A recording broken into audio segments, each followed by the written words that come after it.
മറ്റൊരു പ്രധാനപ്പെട്ട വാർത്തയിലേക്കാണ്. തലയും വാലുമില്ലാതെ ചാറ്റുകൾ പുറത്തുവിട്ട ഫെനി നൈനാൻ തന്നെ അപമാനിക്കാൻ ശ്രമിക്കുകയാണെന്ന് രാഹുൽ മാങ്കൂട്ടത്തിനെതിരായ മൂന്നാം ബലാത്സംഗ കേസിലെ പരാതിക്കാരി.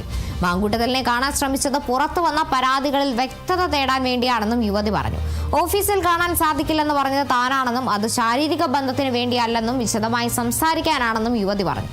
അതേസമയം രാഹുൽ മാങ്കൂട്ടത്തിൽ പറഞ്ഞത് പ്രകാരമാണ് ഫെനിയെ ബന്ധപ്പെട്ടതെന്നും യുവതി പറയുന്നുണ്ട്. അങ്ങനെ തന്നെ കാണണമെങ്കിൽ ഇത് ഫെനിയായിട്ട് കോർഡിനേറ്റ് ചെയ്യണമെന്ന് പറഞ്ഞു. അപ്പം ഞാൻ പറഞ്ഞു ഇതിനടുത്ത് ഫെനിയുടെ ആവശ്യമില്ല, നീ ഒരു സമയം പറയുകയാണെങ്കിൽ ഞാൻ കാണാൻ വരാം, ഒരു ഡേറ്റും സമയം വരുവാണെങ്കിൽ.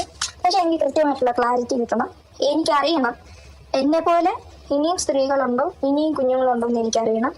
എന്നെ എന്തിനാണ് ഇത്രയും നാള് ഇതിനകത്ത് കൊണ്ടുപോയിട്ട് ഇങ്ങനെ കൊല്ലാക്കല ചെയ്തതെന്ന് എനിക്കറിയണം.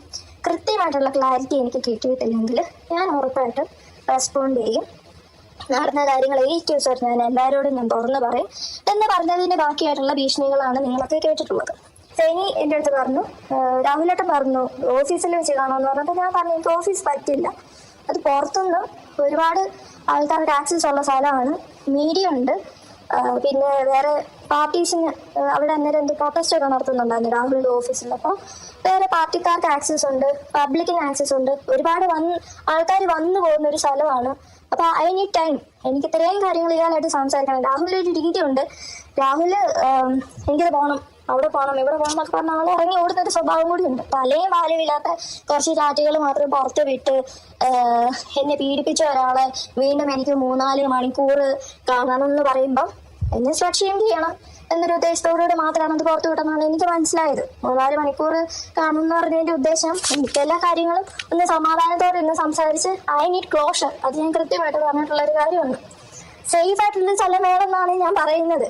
അത് ഓഫീസ് പറ്റത്തില്ല എന്ന് പറഞ്ഞ് കൃത്യമായിട്ട് ഞാൻ കാരണം പറയുന്നുണ്ട്, എന്റെ കാരണങ്ങളാണ് ഓഫീസ് പറ്റത്തില്ല എന്ന് പറയുന്നത്. മറ്റെവിടെയായാലും എനിക്ക് കുഴപ്പമില്ല, രാത്രി ആയാലും പകലായാലും കുഴപ്പമില്ല, ബിക്കോസ് ഞാൻ ഒറ്റയ്ക്കല്ല പോകുന്നത്, എന്റെ കൂടെ ആൾക്കാരുണ്ട്, അവിടുന്ന് ആൾക്കാരെ പറഞ്ഞ് ഞാൻ പറഞ്ഞിട്ടുണ്ട്. അല്ലാതെ നിങ്ങൾ വിചാരിക്കുന്നത് പോലെ ഈ 3-4 മണിക്കൂറിൽ എനിക്ക് വീണ്ടും രാഹുലിനോട് ഫിസിക്കൽ കോണ്ടാക്ട് ഉണ്ടാക്കാൻ വേണ്ടിയിട്ടല്ല ഞാൻ പോകുന്നത് പോലും. കഴിഞ്ഞ ദിവസം ഫെനി നൈനാൻ പുറത്തുവിട്ട ചാറ്റുകൾ, പരാതിക്കാരിക്കെതിരെ പുറത്തുവിട്ട ചാറ്റുകൾ വ്യക്തത വരുത്തിയിരിക്കുകയാണ്. മൂന്നാം ബലാത്സംഗ കേസിലെ രാഹുൽ മാങ്കൂട്ടത്തിനെതിരായ മൂന്നാം ബലാത്സംഗ കേസിലെ പരാതിക്കാരി മാങ്കൂട്ടത്തിലിനെ കാണാൻ ശ്രമിച്ചത് പുറത്തു വന്ന പരാതികളിൽ വ്യക്തത തേടാൻ വേണ്ടിയാണെന്ന് യുവതി വ്യക്തമാക്കുന്നുണ്ട്. ഓഫീസിൽ കാണാൻ സാധിക്കില്ല എന്ന് പറഞ്ഞതും അതിന്റെ അടിസ്ഥാനത്തിൽ തന്നെയാണ്, അല്ലാതെ മറ്റൊരു ബന്ധത്തിന് വേണ്ടിയല്ല എന്നുള്ള വിശദമായ കാര്യങ്ങളാണ് ഏതായാലും യുവതി സംസാരിക്കുന്നത്. രാഹുൽ മാങ്കൂട്ടത്തിൽ പറഞ്ഞത് പ്രകാരം താൻ ഫെനിയുമായി ബന്ധപ്പെട്ടതെന്ന അടക്കമുള്ള കാര്യങ്ങളിലാണ് യുവതി എന്തായാലും വ്യക്തത വരുത്തിയിട്ടുണ്ട്. ഇന്നലെയാണ് ഇത്തരത്തിൽ ഫെനി നൈനാൻ ഇതുമായി ബന്ധപ്പെട്ട ചാറ്റുകൾ പുറത്തുവിടുന്നത്. അതിനെതിരെ ഫെനിക്കെതിരെ കേസടക്കം എടുക്കുന്ന ഒരു സാഹചര്യം ഉണ്ടായിരുന്നു. എന്തായാലും ഇപ്പോൾ അതിൽ വ്യക്തത വരുത്തിയിരിക്കുകയാണ് മൂന്നാം ബലാത്സംഗ കേസിലെ പരാതിക്കാരി.